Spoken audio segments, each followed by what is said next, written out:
नमस्कार विद्यार्थी मित्रांनो, माझं नाव सुहास भिसे. स्वागत आहे तुमचं सर्वांचं प्रदा करंट अफेअर्स मराठी या आपल्या मायबोली भाषेतील एज्युकेशनल यूट्यूब चॅनलमध्ये. विद्यार्थी मित्रांनो, आज आहे 7 जुलै 2026. आजच्या दिवसाचे जेवढेही चालू घडामोडीचे महत्त्वाचे टॉप प्रश्न बनत असतील ते सर्व प्रश्न आपण या व्हिडिओच्या माध्यमातून पाहणार आहोत. तरी सर्वप्रथम आपण जर नवीन असाल, पहिल्यांदा या चॅनलवरील व्हिडिओ पाहत असाल तर चॅनलला या ठिकाणी अवश्य सबस्क्राईब सुद्धा करून घेऊ शकता. ठीक आहे, चला तर मग आपण आजच्या व्हिडिओला सुरुवात करूया. त्या अगोदर कालच्या व्हिडिओमध्ये जो काही शेवटचा प्रश्न विचारला होता त्या प्रश्नाचं उत्तर जाणून घेऊया. भारताचा पहिला 8 पदरी बोगदा कोणत्या व्याघ्र प्रकल्पाखाली बांधला जात आहे? तर बऱ्याच विद्यार्थी मित्रांनी अगदी योग्य उत्तर टाईप करून सांगितलं आहे. पर्याय क्रमांक सी, मुकुंद्रा हिल्स व्याघ्र प्रकल्प हे या प्रश्नाचं योग्य उत्तर असणार आहे. क्लिअर? आता पहा विद्यार्थी मित्रांनो, प्रश्न क्रमांक पहिला. टोटल संपूर्ण व्हिडिओमध्ये 12 प्रश्न असतील. सुरुवातीपासून शेवटपर्यंत व्हिडिओ प्रामाणिकपणे पाहण्याचा प्रयत्न करा. एक प्रश्न महत्त्वाचा आहे, तुम्ही कोणत्याही परीक्षेची तयारी करा. प्रश्न क्रमांक पहिला काय आहे? 2026 ICC महिला T20 विश्वचषक कोणत्या देशाने जिंकलेला आहे? तर बऱ्याच विद्यार्थी मित्रांनी अगदी योग्य उत्तर टाईप करून सांगितलं आहे. पर्याय क्रमांक डी, ऑस्ट्रेलिया या देशाने इंग्लंड या देशाचा पराभव करत ICC T20 वुमन्सचं जे काही वर्ल्ड कप झालं होतं, इंग्लंड आणि वेल्स या ठिकाणी आयोजित करण्यात आलं होतं, ते विश्वचषक या ठिकाणी जिंकलेलं आहे. याच्याबद्दल काही महत्त्वाचे पॉईंट्स आहेत ते लिहून घ्या. जसं की यजमान कोणत्या ठिकाणी करण्यात आलं? तर इंग्लंडमध्ये. कोण जिंकलं? तर ऑस्ट्रेलियाने जिंकलं. ऑस्ट्रेलियाचे हे 7व्या क्रमांकाचं टायटल आहे. मालिकावीर कोण ठरलं? तर ऑस्ट्रेलियाच्या बेथ मुनी यांना या ठिकाणी मालिकावीरचं पदक मिळाले आहे. सर्वाधिक धावा कोणी काढल्या? तर इंग्लंडच्या डॅनी हॉज यांनी काढल्या 302 धावा. सर्वाधिक विकेट्स कोणी घेतल्या? तर भारताच्या श्री चरणी यांनी 14 विकेट्स. हे झालं या ठिकाणी 2026च्या 10व्या क्रमांकाच्या ICC वुमन्स T20 विश्वचषकाबद्दल. बरोबर, पहिलं जे काही झालं ते कधी झालं? तर 2009 मध्ये झालं. विजेता कोण ठरलं? तर इंग्लंड. आणि तेव्हा उपविजेता कोण होता? तर न्यूझीलंड. लेटेस्ट झालं 2024 मध्ये 9व्या क्रमांकाचं, तेव्हा विजेता ठरला न्यूझीलंड आणि उपविजेता ठरला दक्षिण आफ्रिका. आणि लेटेस्ट आत्ताचं जे काही झालं ते 10वं संस्करण होतं 2026 मध्ये लंडन या ठिकाणी आयोजित करण्यात आलं होतं, ज्यामध्ये ऑस्ट्रेलिया विजेतेपद जिंकलं आहे आणि उपविजेतेपद या ठिकाणी मिळालेलं आहे कोणाला? तर इंग्लंडला. या गोष्टी तुम्हाला लक्षात ठेवायच्या आहेत. क्लिअर? या ठिकाणी अशा प्रकारचे जे काही क्रीडा प्रश्न आहेत हे सगळे प्रश्न आपण आपल्या 6 महिन्याच्या PDF मध्ये दिलेले आहेत. ही PDF जानेवारी 2026 पासून जून 2026 पर्यंत असणार आहे. PDF कशी घ्यायची? तर मोबाईलमध्ये फोनपे, गुगल पे ओपन करा, QR कोड स्कॅन करा, 99 रुपयाचं पेमेंट करा आणि त्याचा स्क्रीनशॉट 96730 58 600 या व्हॉट्सअपला स्क्रीनशॉट पाठवा. तुम्हाला 15 ते 20 मिनिटांमध्ये PDF दिली जाईल. काही विद्यार्थी काय करत आहेत की फोनपेने डायरेक्ट नंबरला पेमेंट करत आहेत. लक्षात घ्या, या नंबरचा फोनपे बंद आहे, गुगल पे बंद आहे. तुम्हाला फक्त QR कोडने स्कॅन करून करावे लागेल. क्लिअर? पुढचा प्रश्न, प्रश्न क्रमांक दुसरा. जैवविविधता वारसा स्थळ म्हणून घोषित केलेले बोरजुली पाणथळ क्षेत्र भारताच्या कोणत्या राज्यामध्ये वसलेले आहे? 2 नंबरच्या प्रश्नाचं योग्य उत्तर आहे पर्याय क्रमांक सी, आसाम हे या प्रश्नाचं योग्य उत्तर असणार आहे. क्लिअर? आसाम क्वेश्चन आहे. तर आसाम राज्याच्या अंतर्गत या ठिकाणी भारताचं 55व्या क्रमांकाचं जैवविविधता वारसा स्थळ म्हणून घोषित करण्यात आलं आहे. कशाला? तर बोरजुली पाणथळ क्षेत्राला. ठीक आहे, या ठिकाणी 2 पॉईंट लिहून घ्या. वन्य तांदूळ संवर्धन हे स्थळ ओरिजा रुफी पोगान, काय? ओरिजा रुफी पोगान या जंगली तांदळाच्या प्रजातीसाठी प्रसिद्ध आहे. कृषीचं महत्त्व आहे या ठिकाणी. तर हा जंगली तांदूळ म्हणजेच आजच्या शेतीमध्ये पिकवल्या जाणाऱ्या तांदळाचा आदिम पूर्वज वाईल्ड अँसेस्टर मानला जातो. ही गोष्ट मला लक्षात ठेवायची आहे. तर आसाम राज्यामध्ये भारताचं 55व्या क्रमांकाचं जैवविविधता वारसा स्थळ म्हणून बोरजुली पाणथळ क्षेत्राला या ठिकाणी घोषित करण्यात आलं आहे. या ठिकाणी जर हे झालं आसाममध्ये, बरोबर. टोटल या ठिकाणी भारतामध्ये एकूण आता किती जैवविविधता वारसा स्थळ झाले? तर 55. या 55 मध्ये महाराष्ट्रातील किती आहेत? तर 9 आहेत. कोणकोणते? ते लिहून घ्या. अल्लापल्लीचे वैभव, ज्याला म्हणता येईल ग्लोरी ऑफ अल्लापल्ली. त्यानंतर अंजर्ले व वेळा समुद्रकिनारे. त्यानंतर लांडोर खोरी वहन, बरोबर, वहन नाही वन. त्यानंतर वर्धाम उद्यान. त्यानंतर दलदल कुही. त्यानंतर शिवाजी उद्यान. त्यानंतर अंबोली परिसर. त्यानंतर गणेशखिंड उद्यान. त्यानंतर या ठिकाणी जायफळ कुळातील दलदलीची जंगले, ज्याला म्हणता येईल मायरिस्टिका दलदली. क्लिअर? पुढचा प्रश्न, प्रश्न क्रमांक तिसरा.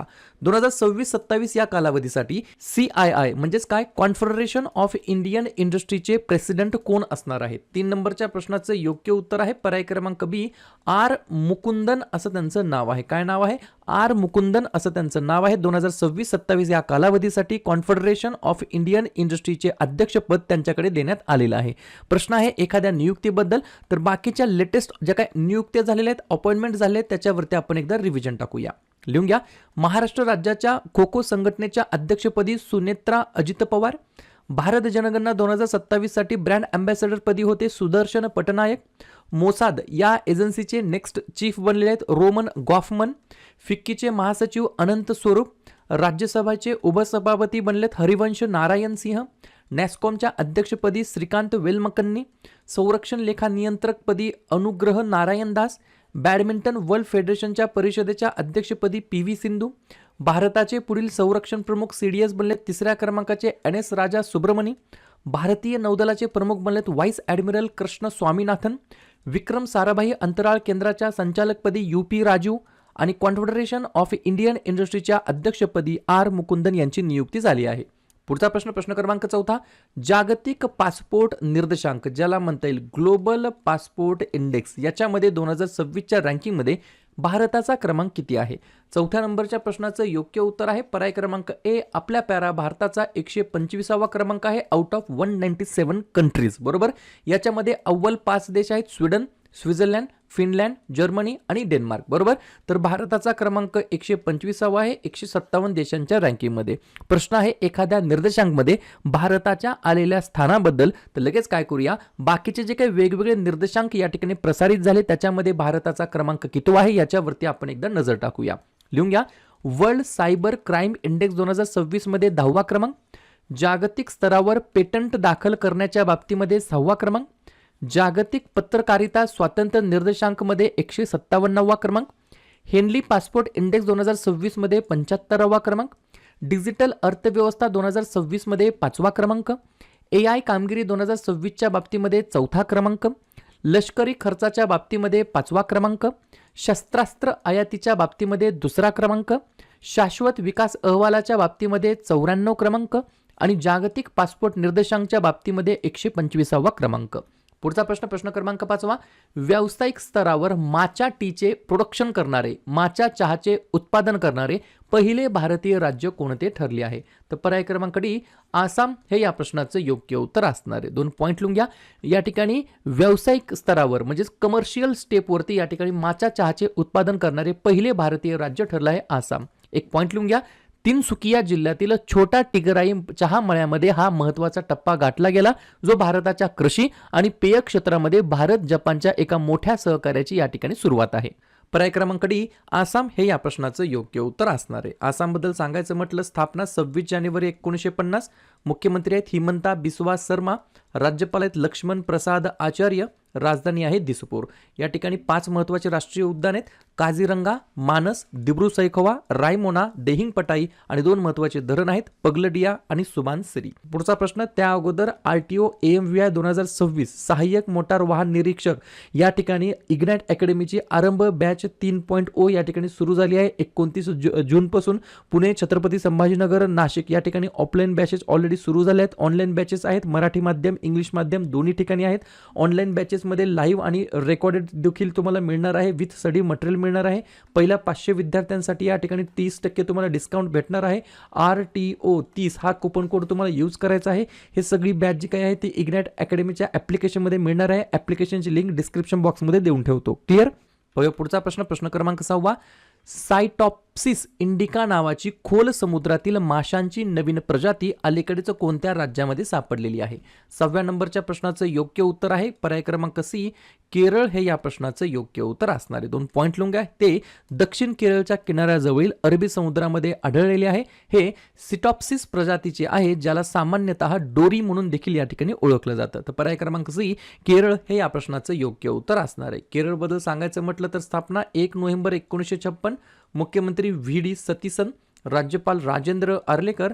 राजधानी तिरुवनंतपुरम. या ठिकाणी 6 महत्त्वाचे राष्ट्रीय उद्यान इरविकुलम, मठिकेतन, अनमुडी, पामबदुम, पेरियार, सायलेंट व्हॅली आणि 4 महत्त्वाचे धरण इडुक्की, मालमपुझा, पेची आणि कुंडाळा. पुढचा प्रश्न क्रमांक 7. 2026चा पशुजन्य युद्ध अभ्यास कोणत्या राज्यामध्ये आयोजित करण्यात आलेला होता? 7व्या नंबरच्या प्रश्नाचं योग्य उत्तर आहे पर्याय क्रमांक B. MP मध्य प्रदेश हे या प्रश्नाचं योग्य उत्तर असणार आहे. तर 2026चा पशुजन्य युद्ध अभ्यास या ठिकाणी मध्य प्रदेश राज्याच्या अंतर्गत आयोजित करण्यात आला होता. पॉईंट लिहून घ्या.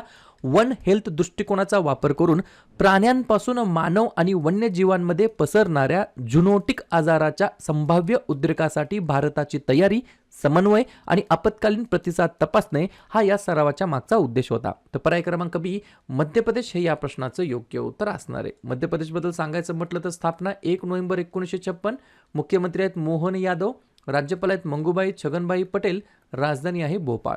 8 महत्त्वाचे राष्ट्रीय उद्यान बंधवगड, कान्हा, पेंच, संजय, सातपुरा, पन्ना, वनविहार, कुनो आणि 4 महत्त्वाचे धरण गांधीसागर, बनसागर, बारगी आणि बारणा. पुढचा प्रश्न क्रमांक 8. कोणत्या शहरातील भारतीय संशोधकांनी प्रयोगशाळेमध्ये तयार केलेले placenta on a chip platform विकसित केलेले आहे? 8व्या नंबरच्या प्रश्नाचं योग्य उत्तर आहे पर्याय क्रमांक ए मुंबई हे या प्रश्नाचं योग्य उत्तर असणार आहे. पॉइंट लिहून घ्या. हे अत्याधुनिक उपकरण मानवी प्लेसेंटाच्या कार्याची हुबेहूब नक्कल करतं, ज्यामुळे प्राण्यांवरील चाचण्या कमी होऊन गर्भधारणेचा अभ्यास आणि औषध चाचणी या ठिकाणी सुलभ होते या माध्यमातून. पुढचा प्रश्न, दरवर्षी जागतिक प्राणीजन्य रोग दिवस केव्हा साजरा करण्यात येत असतो? बरोबर. 9व्या प्रश्नाचं योग्य उत्तर आहे पर्याय क्रमांक डी कालच्याच दिवशी 6 जुलैला आपण दरवर्षी जागतिक प्राणीजन्य रोग दिवस म्हणून आपण साजरा करतो. या दिवसाचा मागचा उद्देश काय? तर प्राण्यांपासून मानवामध्ये पसरणाऱ्या आजारांविषयी, ज्याला म्हणता येईल झुनोटिक रोग, याच्याबद्दल जागरूकता निर्माण करणे आणि त्यांच्या प्रतिबंधासाठी उपाययोजना करणे हा या दिवसाचा मागचा मेन पर्पज आहे. ठीक आहे. प्रश्न आहे या ठिकाणी महत्त्वाच्या दिवसाबद्दल. तर लगेच काय करूया, जुलै महिन्यातील जेवढेही महत्त्वाचे दिवस असतील त्याच्यावरती एकदा रिव्हिजन टाकूया. 1 जुलैला भरपूर दिवस आहेत, जसं की राष्ट्रीय डॉक्टर दिवस, राष्ट्रीय टपाल कामगार दिवस, सीए दिवस, जीएसटी दिवस, वसंतराव नाईक यांची जयंती, महाराष्ट्र कृषी दिवस आणि एसबीआय स्थापना दिवस. 2 जुलै जागतिक क्रीडा पत्रकार दिवस, 3 जुलै जागतिक प्लास्टिक पिशवी मुक्त दिवस.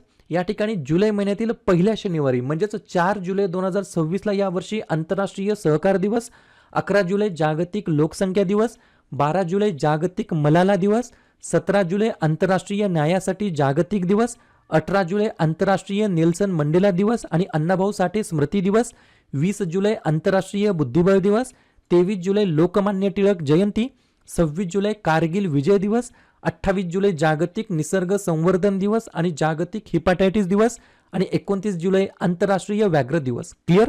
पुढचा प्रश्न क्रमांक 10.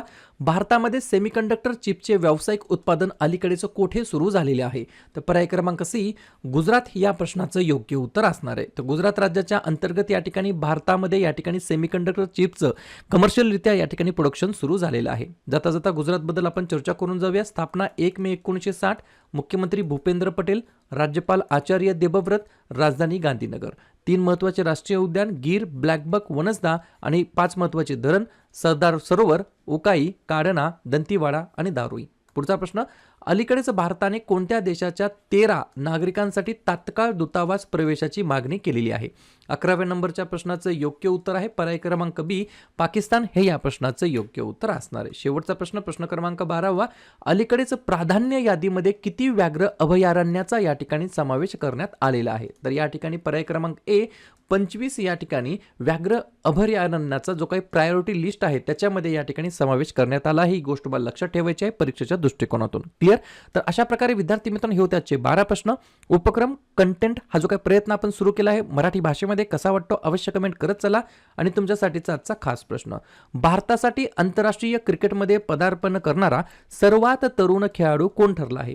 यशस्वी जयस्वाल, शुभमन गिल, वैभव सूर्यवंशी की सचिन तेंडुलकर? जे आपण विद्यार्थ्यांनी या प्रश्नाचं योग्य उत्तर येत असेल त्या प्रश्नाचं उत्तर तुम्ही कमेंट बॉक्समध्ये देण्याचा प्रयत्न करा. प्रश्नाचं उत्तर चुकू द्या, बरोबर येऊ द्या, काहीच हरकत नाही. ट्राय करणं, प्रयत्न करणं हे सर्वात जास्त महत्त्वाचं आहे. आणि दुसऱ्या दिवशी येऊन आपण दिलेल्या प्रश्नाचं उत्तर बरोबर आले की चुकलं, दुसऱ्या दिवशी येऊन नेहमी चेक करणं, अभ्यासामध्ये कन्सिस्टन्सी मेंटेन ठेवणं हे सगळ्यात जास्त महत्त्वाचं ठरणार आहे.